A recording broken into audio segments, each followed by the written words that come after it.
Spouses weren't included, Daniel. I thought I made that clear. Claire said it quietly, but not quietly enough to spare me the humiliation. The young security attendant standing beside the ballroom doors heard every word. So did the couple checking their coats 10 feet away.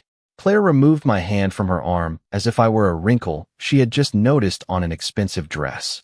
Behind her, warm lights spilled from the private dining room, catching crystal glasses, polished silver, and the dark suits of people who believed they controlled one of the largest technology firms in the country. I stood beneath the cold white lights of the hotel corridor, wearing the charcoal suit Claire had chosen for me that morning. She had told me it made me look respectable. Now she looked at me as though respectable was no longer enough. You said this was the annual board dinner, I replied. My voice stayed level. That surprised me. Inside, something had already begun to sink. Claire glanced toward the doors, worried someone important might see us together. It is, but Grant changed the seating arrangement. Executives and directors only. It would be awkward if I brought you in now. Awkward. After 16 years of marriage, that was the word she used for her husband. Not unwelcome. Not unnecessary. Awkward. The security attendant shifted his weight and stared at the carpet. I almost felt sorry for him. Claire lowered her voice. Please don't make this difficult. Go home. I'll call you when dinner is over. Then the ballroom door opened, and Grant Holloway appeared in the gap. He was Halcyon Dynamics' chief executive officer, a tall man with silver hair, a perfect tuxedo, and the practiced smile of someone who had spent his career entering rooms where other people waited for permission. Claire, he said, barely looking at me. The directors are ready. She smiled at him immediately. It was not the smile she gave me at breakfast or when we passed each other in the kitchen. This one was brighter, sharper, carefully measured. Grant finally glanced in my direction. Daniel, right? He asked. We had met 3 times. He knew my name. Sorry about the confusion. These dinners can get sensitive. I nodded once. I understand. He appeared relieved, as though I had accepted my proper place in the world. Claire touched my sleeve, a small gesture meant to look affectionate from a distance. We'll talk later. Then she stepped inside beside him. The heavy wooden door closed between us with a soft click. No argument. No raised voices. Just a door shutting, followed by the faint sound of laughter on the other side. I stood there for a moment with my hands at my sides, listening to the hum of the hotel ventilation system and the muted clink of glasses beyond the wall. Rain streaked the tall windows at the end of the corridor. 30 floors below, headlights moved through downtown Chicago like pale threads across wet pavement. I could have left. That was probably what Claire expected. The quiet husband would go home, loosen his tie, heat up leftovers, and pretend the evening had not cut deeper than she intended. For the past 4 years, that was the version of me she had presented to her colleagues. Daniel Whitmore, the man who used to work in software. Daniel, who retired early. Daniel, who spent his mornings repairing old radios and his afternoons walking along the lake. To them, I was a pleasant detail attached to Claire's increasingly impressive career. A husband with no title worth remembering. I walked toward the lounge across from the ballroom and sat in a leather chair facing the closed doors. The server asked whether I wanted a drink. I ordered black coffee. My phone vibrated before the cup arrived. The screen showed Marcus Reed, my attorney and oldest friend. I let it ring twice before answering. Are you inside? He asked. Not exactly. There was a pause. Marcus knew me well enough not to fill silence too quickly. The board secretary says they're assembling for the vote, he said. Eleanor is expecting your decision before dessert. I looked at the ballroom doors. Somewhere behind them, Claire was taking her seat among the people she considered important enough to impress. She believed she had left her unemployed husband outside. What she had actually done was lock out the man whose vote would decide whether Grant Holloway still had a job by morning. The coffee arrived in a white porcelain cup that looked too delicate for the way my hand felt around it. I thanked the server, set my phone beside the saucer, and watched steam rise between me and the ballroom doors. Marcus was still on the line. Daniel, he said, do you want me to tell Eleanor what happened? I took a slow sip before answering. Not yet. Claire left you outside a meeting where your vote is required. She left her husband outside a dinner. I said. Those are not the same thing in her mind. Marcus exhaled quietly. He had known Claire almost as long as I had. He remembered the woman who once sat on the floor of our first apartment, surrounded by moving boxes, eating takeout noodles because we could not find the plates. Back then, she never cared what room we were invited into. She only cared that we entered it together. You are giving her more grace than she gave you, he said. I am giving myself time to understand what I just saw. That was the truth. Anger would have been easier. Anger gives a man direction. Hurt makes him look backward. I looked at the closed doors and remembered the first time Claire introduced me at a company event. It had been 9 years earlier, when Halcyon Dynamics was still rebuilding after a difficult merger.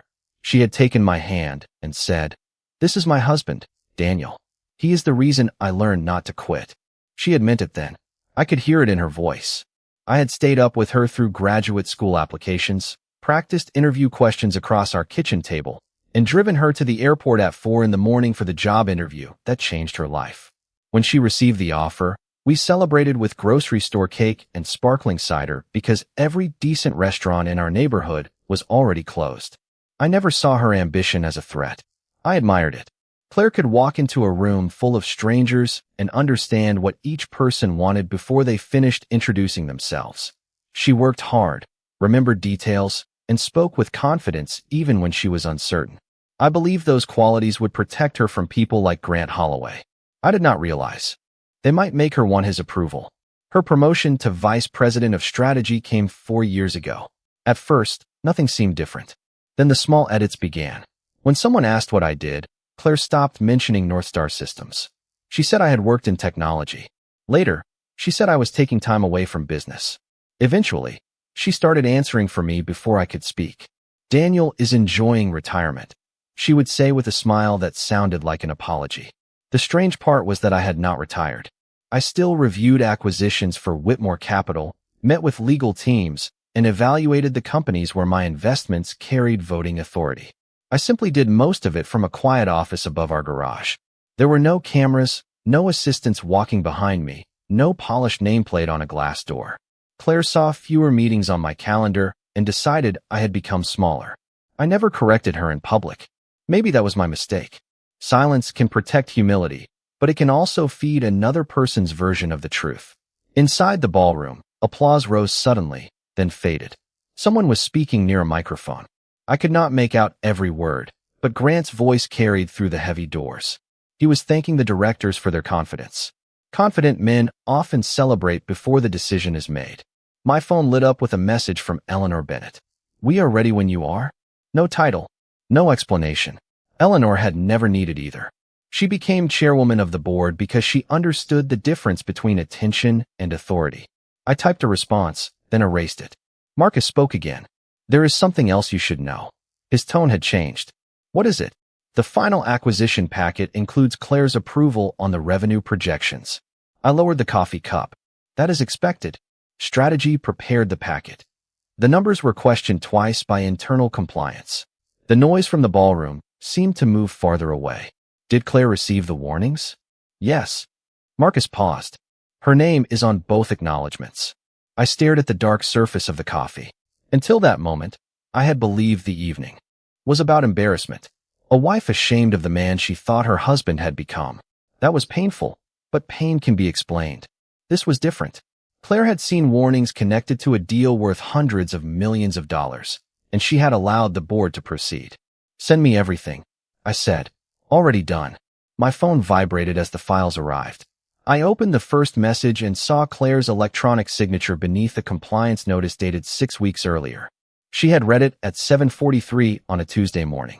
I remembered that morning. She had stood in our kitchen wearing a navy suit, kissed my cheek, and told me she had the biggest opportunity of her career. I had wished her luck. Now I understood what the opportunity might have cost. Another burst of laughter came through the doors. This time, Claire's voice was among them. I set the cup down carefully. The woman inside that room was no longer merely embarrassed by me. She might have helped build the very lie I had been asked to judge. The files Marcus sent were organized into 3 folders, each one carrying the kind of harmless corporate label that made dangerous decisions look routine. The first was called Executive Continuity. The second was called Strategic Acquisition. The third was called Internal Governance Review. I opened them in that order while the ballroom continued humming behind the closed doors. Executive Continuity was Grant Holloway's contract extension. 5 more years as Chief Executive Officer, a larger annual bonus, expanded authority over capital spending, and a separation package generous enough to reward him even if the board removed him later. Grant had presented it as stability. Eleanor Bennett had described it to me as surrender. The board was divided. 3 directors supported Grant because Halcyon's stock price had risen under his leadership. 3 opposed him because they believed he had built that growth on numbers no one had examined closely enough. My vote would break the tie. The second folder concerned the acquisition of Meridian Vector, a data infrastructure company based in Denver. Halcyon planned to purchase it for $680 million, most of it financed through debt. Claire's strategy team had written that Meridian would open new markets, improve long-term margins, and position Halcyon as an industry leader. The language was polished. The charts were clean. The projections climbed smoothly toward the upper right corner of every page. Numbers always look obedient when they are arranged by someone who wants approval. Buried beneath the presentation were the compliance notices Claire had acknowledged. Meridian's largest customer could not be independently verified. Several contracts appeared to renew automatically without supporting payment records. Nearly 30% of its projected revenue depended on partnerships that had not yet been signed. None of that appeared in the summary prepared for the directors. The third folder was the reason the dinner had been scheduled behind closed doors. An employee in Halcyon's finance division had submitted a protected report accusing Grant and 2 senior executives of redirecting company resources toward private travel, luxury hospitality, and consulting agreements with firms connected to personal friends. No final conclusion had been reached. The evidence was incomplete, but it was serious enough to require an independent examination. Grant wanted the board to classify the complaint as unsubstantiated and close the matter quietly. Eleanor wanted a forensic audit. Again, the directors were tied. Again, they needed me. 3 decisions. One evening. 1 vote standing between Halcyon and a future Grant had already begun celebrating. I leaned back in the leather chair and listened as applause rose from the ballroom. Through the narrow gap beneath the doors, warm lights stretched across the carpet like a line I had been told not to cross. Marcus remained silent while I read. He knew I did not need advice yet. I needed facts. Who placed all 3 matters on the same agenda? I asked. Grant, he said. He believes the contract extension gives him protection before the acquisition is approved. Once the deal passes, he expects the board to dismiss the governance report as an unnecessary distraction. He arranged the order. Yes. And he thinks he has the votes. Marcus paused. He thinks Whitmore Capital will support management, as it has on routine matters. That was the assumption Grant had built his evening around. Whitmore Capital appeared in public records as an investment firm managed through a private holding structure. My name was not displayed on its website because there was no public website. I did not give interviews. I did not attend financial conferences. For years, our representatives handled ordinary votes according to written guidelines. Grant had mistaken consistency for loyalty. Claire had made a different assumption. She knew I had received shares when Northstar Systems merged with Halcyon many years earlier, but she believed most of them had been sold or diluted after I stepped away from daily operations. I never corrected the details because she never asked. Our household did not depend on those shares. We had separate professional accounts, a joint home, and more than enough for the life we had chosen. I thought discussing voting percentages over breakfast would sound like bragging. Claire interpreted my silence as absence. She saw me working in the office above the garage and imagined a man managing old investments. She did not know that a restructuring completed 18 months earlier had consolidated several early shareholder positions under Whitmore Capital. She did not know that the quiet husband she had left in the hallway controlled 42% of Halcyon's voting authority. The ballroom doors opened briefly as a server pushed out an empty cart. For 2 seconds, I could see the room. Grant stood near the head of the table with a glass raised. Claire sat 3 seats from him, smiling as he spoke. Eleanor was not smiling. Her eyes moved past the server and found me across the lounge. She held my gaze until the doors closed again. Marcus, I said, do not tell them I am coming in. What are you going to do? I am going to let Grant explain why he deserves 5 more years. I opened Claire's compliance acknowledgement again. Her signature sat at the bottom of the page, clean and certain. Before I decided the future of the company, I needed to understand why my wife had risked hers to protect him. North Star Systems began in a rented workshop above an auto parts store on the west side of Chicago. The floor tilted toward one corner. The windows rattled whenever a delivery truck passed, and the heating system worked only when it felt cooperative. I had 2 folding tables, 3 secondhand computers, and enough savings to survive for 8 months if nothing went wrong. Something always went wrong. I was 30 years old, newly married, and certain that determination could replace sleep. Claire believed in me before there was much to believe in. She brought dinner to the workshop after her evening classes and sat cross-legged on the worn carpet while I tested software until midnight. When a server failed, she held a flashlight while I traced cables.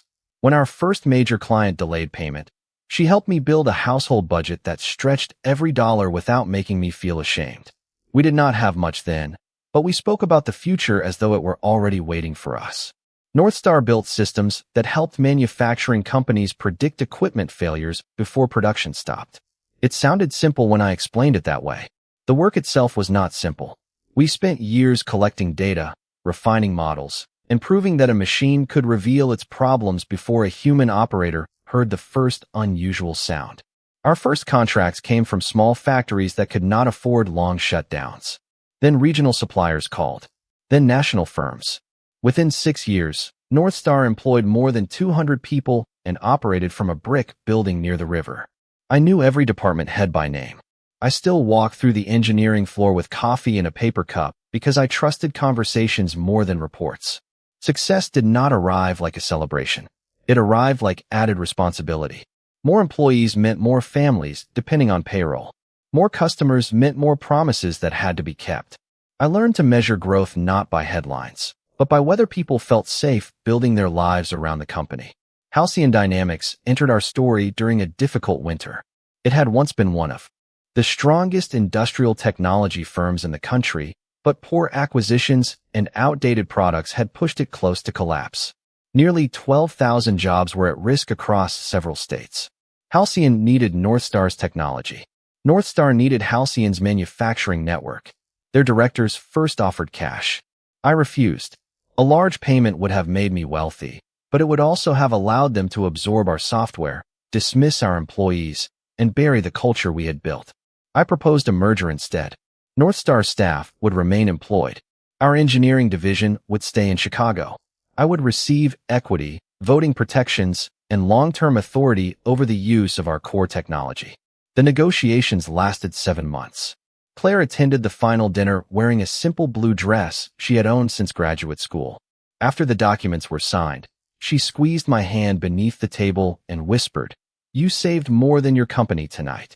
I remembered those words years later, after she began speaking about that same history as though it were an outdated chapter. The merger worked. Halcyon recovered. Factories stayed open. North Star software became the foundation of an entire product division. For several years, I served as Chief Innovation Officer and spent more nights in airports than at home. Claire never complained, at least not then. She was building her own career, and we believed we were moving in the same direction. Then my younger brother, Michael, died unexpectedly from a heart condition no one knew he had. Our father was already struggling with memory loss, and my mother could not manage his care alone. The week after Michael's funeral, I sat in my office overlooking the river and realized I had spent years helping machines warn people before something failed, yet I had missed every warning inside my own family. I stepped away from daily management 6 months later, not because the company rejected me, not because I had lost influence. I left because there are moments when a man must decide whether his calendar reflects his values. I moved my holdings into a private investment structure, kept my voting rights, and reduced my public role. I cared for my father during his final years. I helped my mother move closer to us. I returned home before dark. At first, Claire told people she was proud of my choice. Then her promotions came faster, her dinners became more exclusive, and the way she described my life began to change. Sacrifice became retirement. Privacy became irrelevance. The company I had helped rescue became the place where my wife learned to be embarrassed by me. My phone vibrated again, pulling me back to the hotel lounge. Marcus had sent one final document from the internal review. It was not another compliance warning. It was an email chain between Claire and Grant, dated 3 days after she received the first alert. I opened it slowly. Grant had promised her a seat on the executive committee once the acquisition closed. Claire's reply contained only one sentence. I will make sure the board sees the version that keeps this moving. I read Claire's sentence 3 times, hoping repetition might reveal a meaning I had missed. It did not. The words remained clean, professional, and deliberate. She would make sure the board saw the version that kept the acquisition moving. There was no uncertainty in that promise. No request for clarification. No warning that the projections might be misleading. Just an agreement between 2 ambitious people who believed inconvenient facts could be edited until they became someone else's problem. I forwarded the email to a secure folder and called Marcus again. He answered immediately. Tell me where this came from, I said.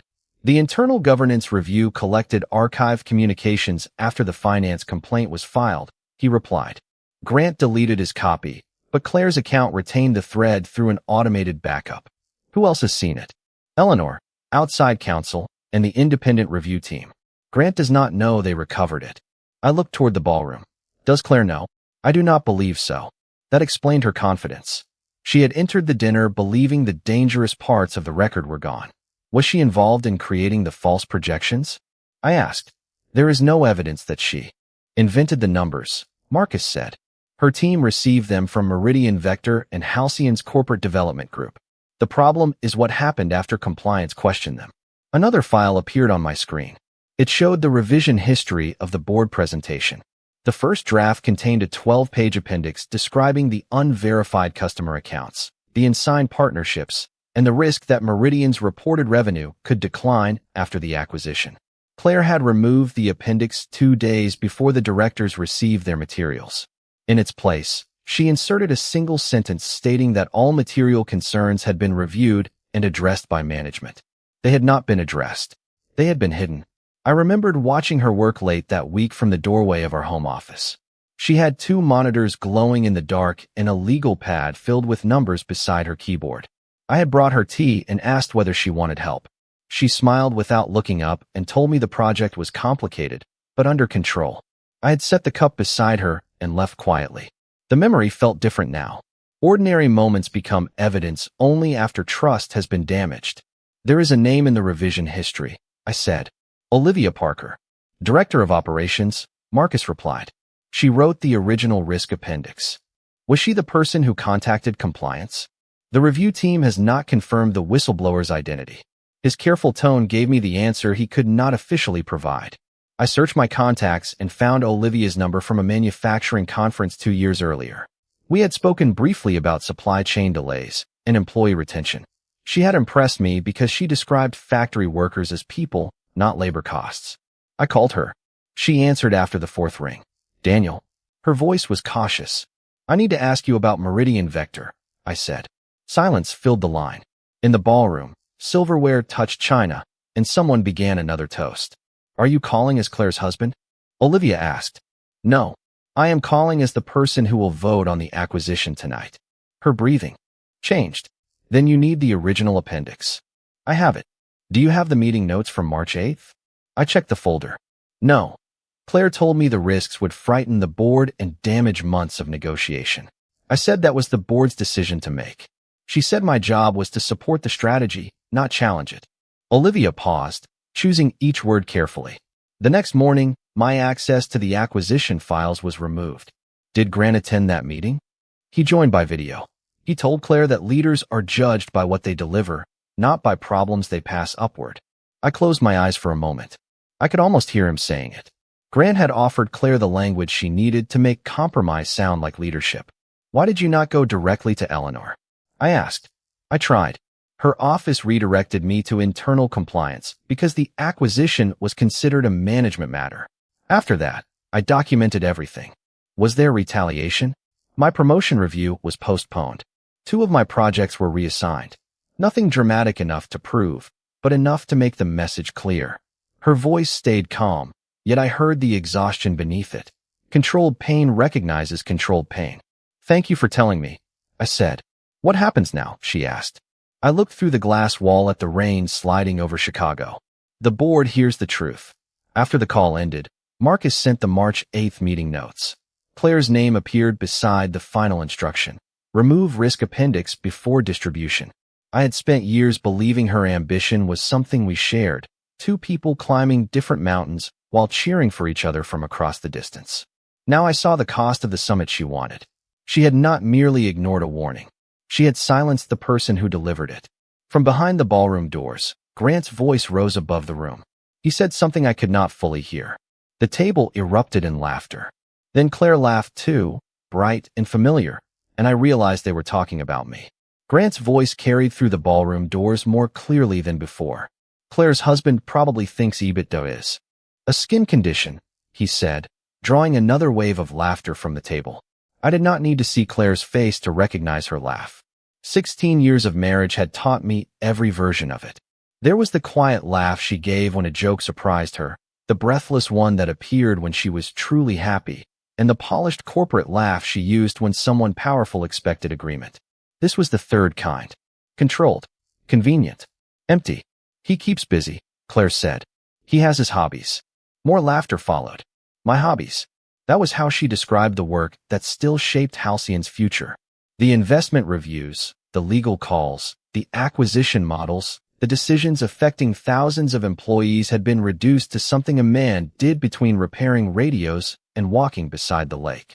I had never needed applause for my work, but hearing my wife erase it for the amusement of people who benefited from it created a silence inside me that felt heavier than anger.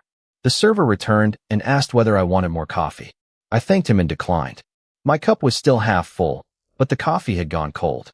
Some things become difficult to swallow once you understand what is happening around you. Grant continued speaking. He told the directors that Claire represented the future of Halcyon because she understood commitment. He praised her ability to remove distractions and deliver results. I wondered whether leaving me outside had been another demonstration of that commitment. Perhaps she believed the evening required a sacrifice, and I had simply been the easiest thing to offer. My phone vibrated with another message from Eleanor. The vote is being called. Are you prepared to join us? I looked toward the doors but did not answer immediately. I wanted to hear how far Grant would carry his confidence before someone forced him to face reality.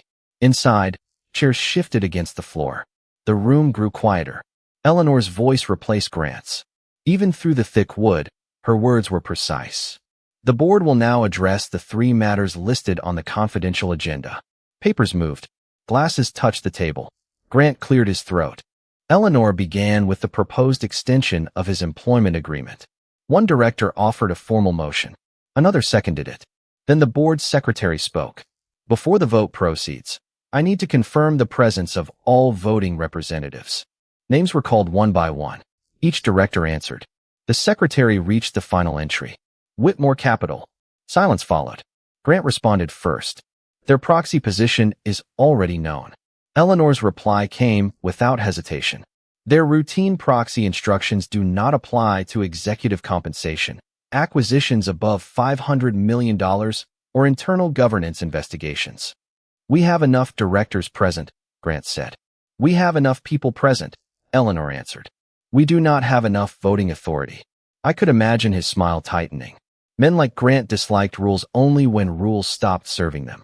Surely we are not delaying the evening for an absent investor, he said.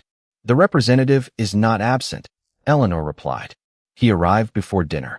A different silence entered the room. It was no longer the comfortable pause of people following an agenda. It was the uneasy stillness that appears when everyone realizes the evening has been built on a misunderstanding. Claire spoke next. There must be some mistake. I did not see anyone from Whitmore Capital. Eleanor's voice remained calm. You did. Nothing moved for several seconds. Then Claire said my name, softly enough that I almost missed it. Daniel. The words sounded unfamiliar in her mouth, as though she were testing a conclusion she did not want to accept. Grant gave a short laugh, but no one joined him. Daniel is Claire's husband, he said. He is not an institutional representative. Daniel Whitmore is the managing principal of Whitmore Capital, Eleanor replied. His firm controls 42% of Halcyon's voting authority, and this board cannot act on any of tonight's resolutions without his decision. The room went completely quiet. No silverware, no glasses, no whispered conversations. For the first time that evening, no one was laughing. I watched the brass handles on the ballroom doors and waited. Claire spoke again, but her polished confidence had disappeared. He never told me. Eleanor answered with a question that traveled through the doors as clearly as if she had been standing beside me. Did you ever ask him? A chair moved quickly. Then another. Grant began saying something about confusion and procedure, but Eleanor interrupted him. This meeting will remain paused until Mr. Whitmore is present. Footsteps crossed the ballroom. Not one set. Several. Marcus called again, but I declined it and placed the phone face down beside the cold coffee. I adjusted my cuffs, not because they needed adjusting, but because my hands needed something ordinary to do. The doors opened, spilling warm light across the lounge. Eleanor Bennett stepped into the corridor, followed by Thomas Caldwell and two other directors. Claire stood behind them, pale and motionless, while Grant remained near the table. Eleanor walked directly toward me, stopped beside my chair, and extended the confidential voting packet.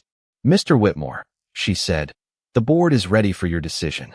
Eleanor held the packet between us, but I did not take it immediately. Behind her, the ballroom had gone still. Thomas Caldwell stood to her right, his expression formal but uneasy.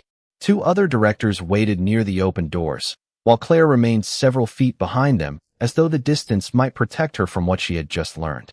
Her eyes moved from Eleanor to the packet and finally to me. I had seen Claire manage difficult negotiations without blinking. I had watched her answer hostile questions in rooms filled with executives twice her age. Now she looked at me as if 16 years of marriage had suddenly become a document written in a language she could not read. Daniel, she said, why did you not tell me? There were 100 answers I could have given. I could have reminded her of every time she answered questions about my career before I could speak. I could have listed the dinners where she introduced me as retired, the conversations she redirected when someone mentioned North Star, or the mornings when she rushed past my office without asking why legal teams were calling before sunrise. Instead, I looked at the woman who had removed my hand from her arm less than an hour earlier. Would it have changed whether I was allowed inside? I asked. Claire opened her mouth, but no answer came. Eleanor lowered the packet slightly. She understood that the silence between us had nothing to do with corporate governance. Thomas looked toward the ballroom, giving us the small privacy possible in a public corridor. Claire stepped closer. I thought this was an executive dinner. It is a board meeting disguised as a dinner, I said. You knew that. I did not know you were involved. You knew I came with you. Her face tightened. That is not the same thing. No, I said. It is not. The words settled between us. Inside the ballroom, Grant remained near the head of the table, watching with the impatient expression of a man forced to wait for someone he had already dismissed. I turned toward him, then back to Claire. Am I important enough to enter now? Her eyes dropped for the first time that evening. I did not ask the question to embarrass her. I asked because I needed to hear how she understood what had happened. That is not fair, she whispered. Neither was leaving your husband in a hallway because you thought his presence lowered your status. She looked past me toward the lounge, where the cold cup of coffee still sat beside my phone. I was trying to protect my position. From me. From how people see things. I almost smiled, but there was nothing amusing in the answer. Claire had spent years becoming skilled at reading rooms. Somewhere along the way, she had allowed those rooms to tell her what our marriage was worth. Eleanor extended the packet again. This time, I accepted it. The cover displayed the Halcyon logo above 3 resolutions that could change the company before midnight. We should proceed, Eleanor said. I nodded. As we approached the ballroom, Claire reached for my sleeve. Her fingers stopped before touching it. Daniel, please, she said. Whatever you think you saw in those files, there is context. I turned toward her. Then you will have an opportunity to provide it. Not in front of everyone. You. Approved information intended for everyone at that table. The explanation belongs in the same room. Grant stepped forward as we entered. His smile had returned, but it was working harder now.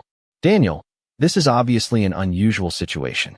I wish someone had clarified your role earlier. My role was clear to the people responsible for the meeting, I said. His eyes flicked toward Eleanor. Then perhaps we can put the misunderstanding behind us and continue with the agenda. Which misunderstanding? I asked. The one where you mocked an investor, or the one where management withheld material risk from the board? His smile disappeared. Around the table, several directors looked down at the packets before them. Claire stopped near her chair, but did not sit. Grant adjusted his jacket. I am not sure what you believe you heard. I heard enough from the hallway. I read more from the record. I walked to the empty seat beside Eleanor. It was not at the far end of the table, where Claire had assumed a guest might belong. It was directly across from Grant.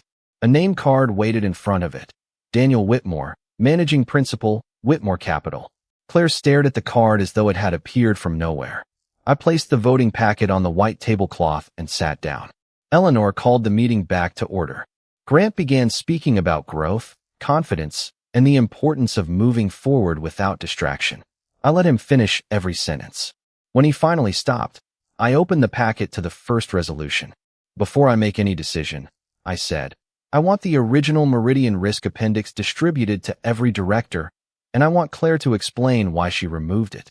The board secretary distributed the original appendix electronically, and within seconds, every tablet around the table displayed the pages Claire had removed. No one spoke at first. The silence was not confusion. It was recognition. Directors who had spent decades reading financial reports understood exactly what they were seeing. Unverified customers. Unsigned agreements. Revenue projections resting on assumptions that should never have survived a basic review.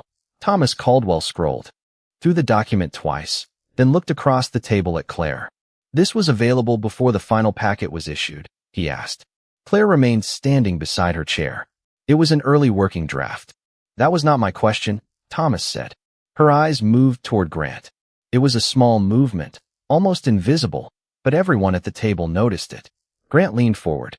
The appendix contained preliminary concerns that management later determined were not material. Eleanor turned to him. Where is the documentation supporting that determination? The strategy team conducted additional analysis. Then produce it, she said. Grant reached for his water glass, but did not drink. This is not the appropriate setting for a technical review. You asked us to approve a $680 million acquisition tonight, Eleanor replied. You chose the setting. Claire finally sat down, though she kept both hands folded tightly in front of her.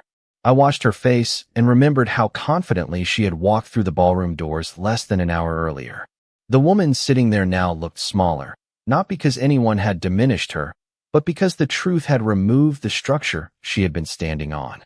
Claire, I said, did Olivia Parker prepare this appendix? She looked at me. Her team contributed to it. Did she recommend that it remain in the board materials? She raised concerns.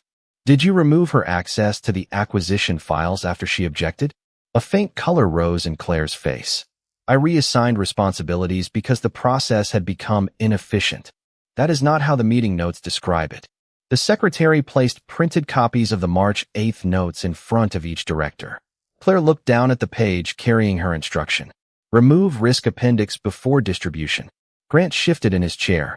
Daniel, we need to be careful about taking internal notes out of context.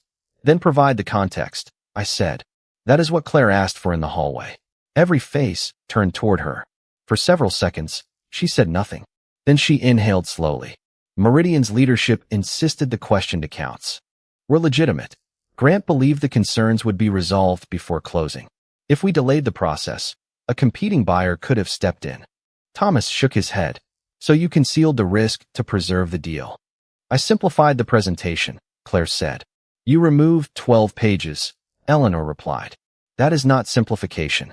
Claire's voice tightened. I was trying to protect months of work. Whose work? I asked. She looked at me again, and for one brief moment the corporate mask disappeared. I saw fear beneath it. Not fear of losing me. Fear of losing the future she had been promised. I opened the email chain Marcus had recovered and sent it to the board secretary. The message appeared on the central screen behind Grant. His offer was written plainly. Once the acquisition closed, Claire would receive a seat on Halcyon's executive committee. Beneath it sat her reply. She would make sure the board saw the version that kept the deal moving. No one needed me to interpret it. The words did that themselves. Grant stood halfway from his chair. That communication reflected a potential leadership transition, not an improper arrangement. Sit down, Eleanor said. Her voice was quiet, but he obeyed. Claire stared at the screen.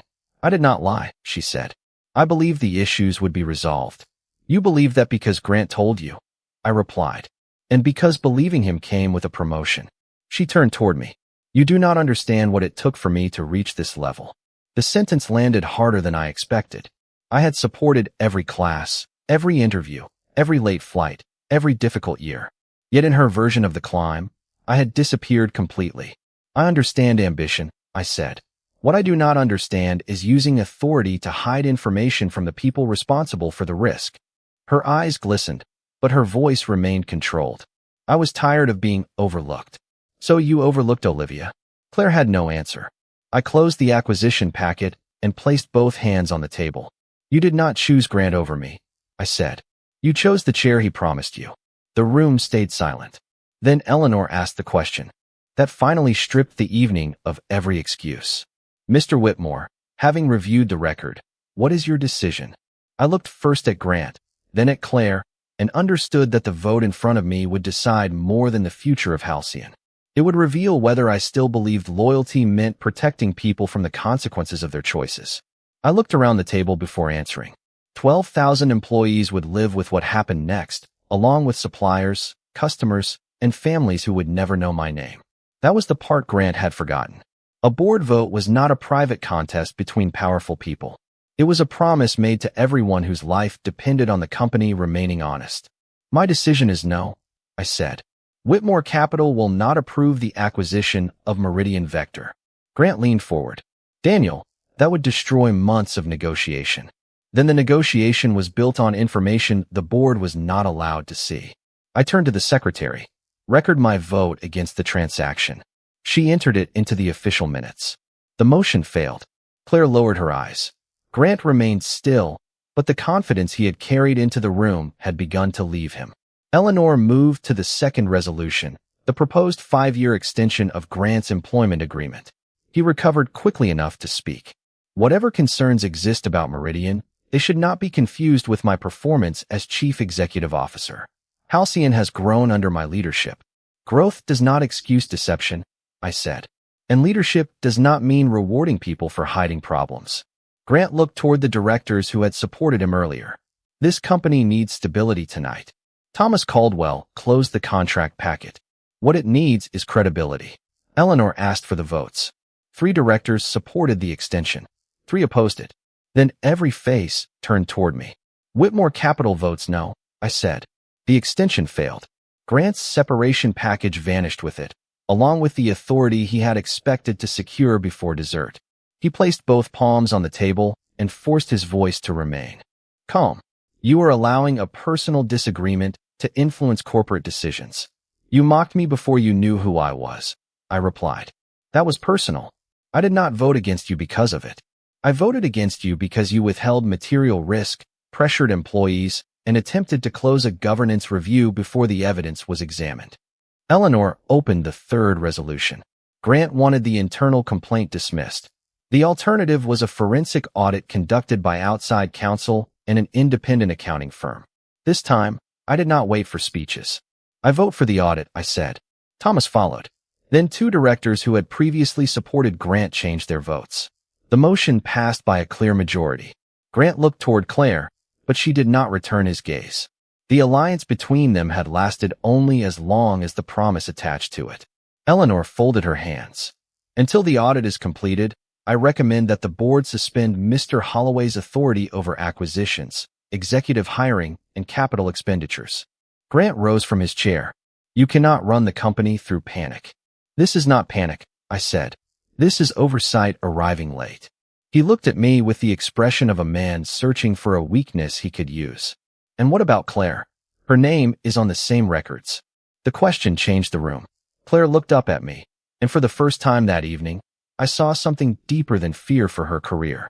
She was waiting to discover whether I would protect her simply because she was my wife. Perhaps part of me was waiting too. Claire will not receive special treatment, I said. Her face tightened. She will also not be punished without a fair review. Her access to the Meridian files and board materials should be suspended, and outside counsel should determine the extent of her involvement. Eleanor nodded. Agreed. Claire stared at me. You are putting me under investigation? Your decisions did that, I said. I am refusing to interfere. She whispered my name, but there was nothing I could say in that room that would repair what she had chosen to damage.